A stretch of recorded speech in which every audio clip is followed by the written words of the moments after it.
하루에도 수많은 사건, 사고가 쏟아지죠. 뉴스에 모두 담지 못한 사건, 사고 그 이면을 심층적으로 추적하는 사건 25시. 오늘은 노인 요양시설 내 학대 문제에 대해 취재 기자와 얘기 나눠보겠습니다. 이면희 기자 나와 있습니다. 안녕하십니까? 안녕하세요. 네. 어제 제가 뉴스를 했거든요. 영상을 보고 깜짝 놀랐어요. 6달 전이었죠. 치매 환자에 대한 노인 학대 사건이 있었던 서귀포 내 한 요양원에서 또다시 또 학대 의심 사건이 불거져서 지금 조사를 진행하고 있죠. 네, 맞습니다. 엿새 전인 지난 21일 서귀포시의 한 요양원에서 입소한 90대 할머니의 뺨에 멍자국이 발견됐습니다. 외부 신고자에 의해서 이 사실이 알려졌는데 서귀포시와 노인보호기관이 해당 요양원의 노인 학대 여부를 현재 조사하고 있습니다. 문제는 해당 요양원이 지난해 노인 학대 관련해 행정처분을 받은 지가 불과 6달 사이 2심 사례가 또다시 발생했다는 겁니다. 지난해 11월에도 이 요양원에서 70대 치매 환자가 요양보호사에게 뺨을 수차례 맞은 사실이 내부 신고자를 통해 알려졌습니다.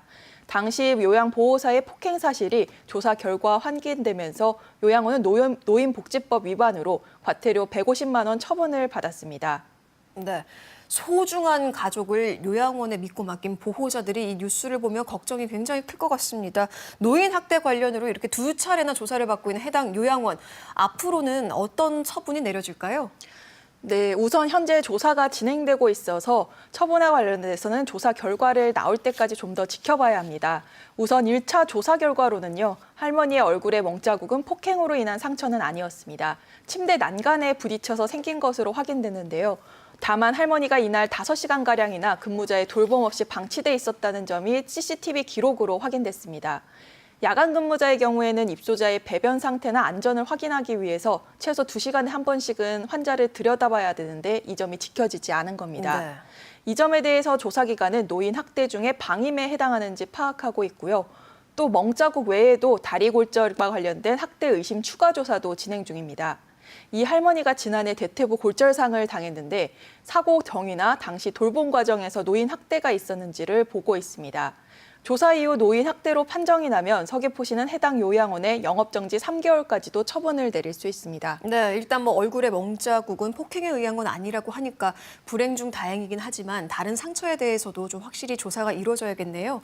지난해 요양보호사가 치매 환자 폭행했을 때에도 과태료 처분으로 종결이 됐죠. 이번에는 어떤 처분이 또 내려질지 결과를 지켜봐야 될 것 같은데 만약에 이게 영업 정지로 종결이 되면 여기에 지금 계시는 어르신들은 어떻게 다른 요양원으로 이동을 해야 하나요? 네, 맞습니다.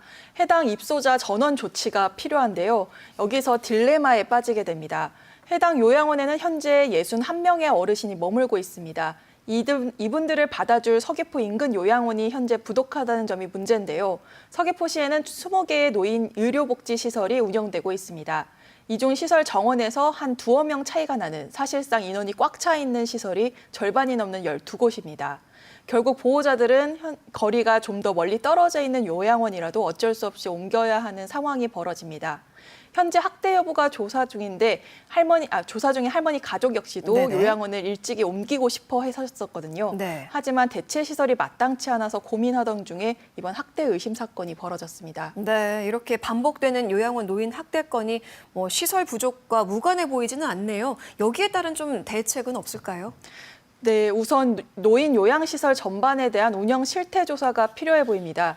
이 요양원의 경우에는 폭행 사건과 학대 의심 사례 모두 보호기관이 아니라 보호기관의 시설 관리자가 직접 신고한 게 아니었습니다. 익명의 제보나 외부 관계자 등을 통해서 사실이 알려졌는데요. 이 때문에 지금도 알려지지 않은 노인 학대 사례가 더 없는지 요양시설 전반에 대한 조사가 필요해 보입니다. 또 요양원과 같은 사설 의료기관에만 노인 돌봄을 떠맡기는 현재 구조도 개선이 필요해 보입니다. 한 예로 내년 상반기를 목표로 공립 치매 전담형 노인 요양시설을 서귀포시가 마련하고 있는데요. 그런데 이 시설의 입소 정원이 겨우 50명 정도입니다.